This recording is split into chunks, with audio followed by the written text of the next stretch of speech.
शीतल छाया देणारे माझे गुरुवर्य आणि चांदण्यांप्रमाणे चमकणाऱ्या माझ्या बालमित्रांनो, आज 15 ऑगस्ट आहे. 15 ऑगस्ट 1947 हा भारताचा सुवर्ण दिन मानला जातो. देश इंग्रजांच्या गुलामगिरीतून बंधनातून मुक्त झाला.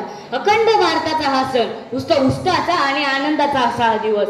या स्वातंत्र्य प्राप्तीसाठी अनेक क्रांतिकारकांनी आपल्या प्राणांची आहुती दिली. अशाही अनेकांच्या शौर्यातून बलिदानातून मिळालेल्या या स्वातंत्र्याचे आधुनिक युगाच्या उंबरठ्यावर पतन व्हायला लागले.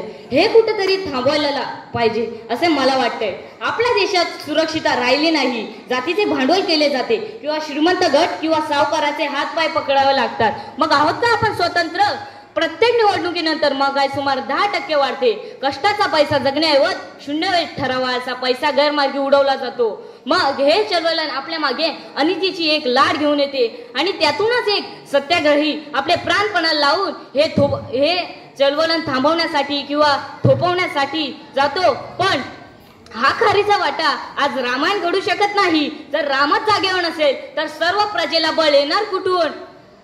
जेव्हा राष्ट्राच्या जीवनात सुवर्ण काळ आला तेव्हा एकच गोष्ट प्रयास येत होती की मनुष्यबळाचे व्यवस्थापन उत्तम पद्धतीने घडत होते. शिवछत्रपतींनी हे बल जोखले, जाणले आणि जपले व समाजात सुखाचे नवीन पर्व निर्माण केले. विद्यमान भारताचे लोकशक्तीचा उद्घोष केला जातो, पण तिचे भरण पोषण केले जात नाही. माणसे अक्षरशः हलवालदिल झाली आहेत. कुठलीही प्रकारची सुरक्षितता नाहीये. भर दिवसा सर्वांसमक्ष अपराध घडतात, पण अपराधी मात्र मोकाट्याने फिरत आहे आणि सर्वसामान्य मात्र भयानक जीवन स्थितीत जगत आहेत.